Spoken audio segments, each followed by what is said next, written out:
Hello दोस्तों, स्वागत है आपको अपने इस YouTube channel Rajnish education classes में। दोस्तों, मैं रजनीश कुमार आप सभी को बताने जा रहा हूं जो 10वीं की बोर्ड परीक्षा में 5 अंक में लगभग हर बार पूछा जाता है। हमें उम्मीद है कि शायद 2025 में भी यह प्रश्न पूछा जाए। तो आइए इस प्रश्न को हम लोग सोल्व करते हैं। हमारा प्रश्न है कि एक मीनार के पाद के से 21 मीटर दूर स्थित एक बिंदु से मीनार की चोटी का उन्नयन कोण 30 डिग्री है, तो मीनार की ऊंचाई निकालें। सबसे पहले हम यहाँ पे एक मीनार बना लेंगे, ठीक है। मीनार इसे मान लेंगे मीनार, ठीक है। बोल रहा है कि मीनार के पाद से 21 मीटर दूर, तो मीनार के पाद ये हो गया, तो इससे हम 21 मीटर दूर मान लेते हैं। 21 मीटर दूर स्थित बिंदु, एक बिंदु कोई बिंदु है, बिंदु से मीनार के चोटी का उन्नयन कोण, तो मीनार का चोटी ये हो गया, अब पाद ये है, तो इसका जो उन्नयन कोण है कितना है 30 डिग्री, ठीक है। हमारा इसका उन्नयन कोण 30 डिग्री है। तो मीनार की ऊंचाई निकाला, तो मीनार का जो ऊंचाई हाइट है इसको निकालना है, ठीक है। तो हम इसको मान लेते हैं ए, बी और सी। तो यहाँ पे लिखेंगे हल। सबसे पहले मानते हैं कि माना मीनार की ऊंचाई h मीटर, माना मीनार की ऊंचाई h मीटर है, ठीक है। हम इसे मान लें कि मीनार की ऊंचाई कितना है h मीटर है, ठीक। तो लिखते हैं उसके बाद चित्र में। अब जो चित्र में जो जो दिया हुआ उसको हम पहले लिख लेते हैं। तो ए बी बराबर क्या माने हैं h मीटर, तो लिख लेंगे ए बी बराबर h मीटर। उसके बाद बी सी बराबर कितना दिया हुआ 21 मीटर, तो लिख देंगे बी सी बराबर 21 मीटर। उसके बाद कोण ए सी बी, यानी कोण ए सी बी बराबर कितना दिया हुआ 30 डिग्री, ठीक है। तो यहाँ पे देखिए ऊंचाई और आधार का रिलेशन बन रहा है। तो ऊंचाई आधार के रिलेशन में हम tan थीटा का यूज़ करेंगे। तो यहाँ पे लिखेंगे कि tan थीटा बराबर लंब बटा आधार, ठीक है। तो हमारा tan थीटा लंब बटा आधार, तो tan थीटा तो लिखेंगे tan और थीटा बराबर कितना दिया हुआ है 30 डिग्री, तो यहाँ पे लिखेंगे 30 डिग्री बराबर लंब हमारा कितना है h, तो यहाँ पे लिख देंगे h, और आधार हमारा कितना है 21 मीटर, तो यहाँ पे लिख देंगे 21। और tan 30 का मान होता है 1/√3, ठीक है। और यहाँ पे दिया हुआ h बटा 21। जब हम h को √3 से गुना करेंगे तो क्या होगा √3h बराबर, और 21 को जब हम 1 से गुना करेंगे तो 21। उसके बाद h बराबर क्या हो जाएगा 21 बटा √3। अब हम 21 को लिख सकते हैं ना 60√3 इंटू √3 बटा नीचे दिया हुआ कितना √3। अब ये √3 कैंसिल, तो हमारा h बराबर हो जाएगा 60√3 मीटर, ठीक है। आइए हम अगले प्रश्न को सोल्व करते हैं। तो हमारा नेक्स्ट क्वेश्चन है कि एक मीनार के पाद से भवन का उन्नयन कोण 30 डिग्री है और भवन के पाद से मीनार के शिखर का उन्नयन कोण 60 डिग्री है। तो यदि मीनार की ऊंचाई 50 मीटर है तो भवन की ऊंचाई निकालें। तो इसमें इस क्वेश्चन में एक मीनार है, एक भवन है, और मीनार के पाद से भवन का उन्नयन कोण 30 डिग्री दिया हुआ है और भवन के पाद से मीनार का उन्नयन कोण 60 डिग्री दिया हुआ है, ठीक है। और मीनार की ऊंचाई 50 मीटर है तो भवन की ऊंचाई निकालना है, ठीक है। सबसे पहले यहाँ पे मान लेंगे कि एक मीनार, ठीक है, उसके बाद एक भवन। तो हमारा क्वेश्चन कह रहा है कि एक मीनार के पाद से, तो मान लेते हैं ये हमारा मीनार है, ठीक, और इसको मान लेते हैं एक भवन। तो कह रहा है मीनार के पाद से, तो मीनार का पाद ये हो गया, भवन का उन्नयन कोण, तो भवन का उन्नयन कोण क्या है ये है, तो इसका जो उन्नयन कोण है ये 30 डिग्री है, ठीक है। तो मान लेते हैं मीनार के पास भवन का उन्नयन कोण कितना 30 डिग्री, 30 डिग्री, ठीक है।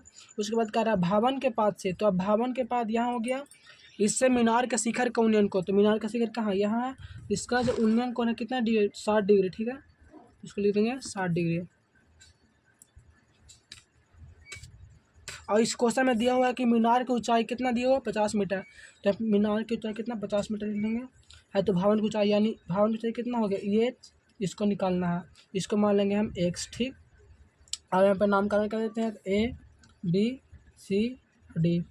तो यहाँ पे जो जो माने उसके पहले लिख लेते हैं। तो लिखेंगे कि माना भवन की ऊंचाई बराबर h मीटर, ठीक है। उसके बाद हम चित्र से डायरेक्ट लिख देते हैं ए बी बराबर कितना है 50 मीटर, तो लिख देंगे ए बी बराबर 50 मीटर। उसके बाद हमारा बी सी बराबर कितना x मीटर, तो लिख देंगे बी सी बराबर x मीटर। उसके बाद हमारा सी डी बराबर कितना दिया हुआ है h मीटर, तो लिख देंगे सी डी बराबर h मीटर। उसके बाद कोण ए बी सी बराबर कितना 30 डिग्री, तो यहाँ पर लिख देंगे कोण ए बी सी बराबर 30 डिग्री। उसके बाद हमारा है कोण ए सी बी, देखेंगे कोण ए सी बी बराबर 60 डिग्री, ठीक है। उसके बाद हम सबसे पहले लंब आधार का रिलेशन बन रहा है, तो हम इसमें tan थीटा यूज करेंगे, तो लिखेंगे tan थीटा बराबर लंब बटा आधार, ठीक है। और tan थीटा, थीटा का मान कितना है इसमें ए बी सी में, सॉरी सबसे पहले हम यहाँ पे लिखेंगे त्रिभुज ए बी सी में, ठीक है। त्रिभुज ए बी सी में करेंगे तो क्या लंब आधार का रिलेशन बन रहा है, तो हम लंब आधार किस में होता है tan थीटा में, तो हम यहाँ पे tan थीटा का यूज़ करेंगे, तो लिखेंगे tan थीटा बराबर लंब बटा आधार, ठीक है। और tan थीटा का मान कितना 60 डिग्री, तो यहाँ पे लिख देंगे कितना tan थीटा के यहाँ पे 60 डिग्री, तो लिखेंगे 60 डिग्री बराबर लंब हमारा कितना दिया हुआ है लंब यानी 50 मीटर, और आधार हमारा क्या है x, तो यहाँ पे लिख देंगे x। अब tan 60 का मान होता है √3 बराबर 50 बटा x। अब हम x को यहाँ पे ले जाएंगे तो क्या क्या चीज़ हो जाएगा x बराबर 50 बटा ये आ जाएगा नीचे यानी √3, इसको हम समीकरण 1 मान लेंगे, ठीक है। उसके बाद हम त्रिभुज डी बी और सी में आएंगे, ठीक है। तो लिखेंगे पुनः त्रिभुज डी बी सी में, ठीक। इसमें भी लंब आधार का रिलेशन बन रहा है, तो हम क्या किस चीज़ का यूज करेंगे tan थीटा को, तो लिखेंगे यहाँ पे tan थीटा बराबर लंब बटा आधार। tan थीटा, थीटा का दाम कितना है 30 डिग्री, तो आप लिखेंगे tan 30 डिग्री बराबर लंब कितना हमारा h और आधार हमारा कितना है x, ठीक है। अब tan 30 का मान कितना होता है 1/√3 बराबर h बटा x। आप क्रॉस मल्टीप्लिकेशन करवाएंगे तो हमारा क्या होगा x बराबर √3h, ठीक। इसको मानेंगे समीकरण 2।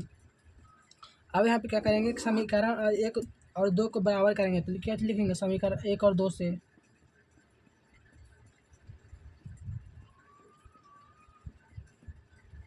जब समीकरण 1 और 2 को देखते हैं कि हमारा LHS का साइड दोनों का जो LHS है हमारा बराबर है 100 तो हमारा RHS भी बराबर हो जाएगा, क्योंकि जब कोई दो समीकरण का LHS बराबर हो तो उसका RHS भी बराबर होता है। तो यहाँ पर लिखेंगे 50 बटा √3 बराबर √3h, यहाँ पे कुछ ना तो 1 मान लेंगे।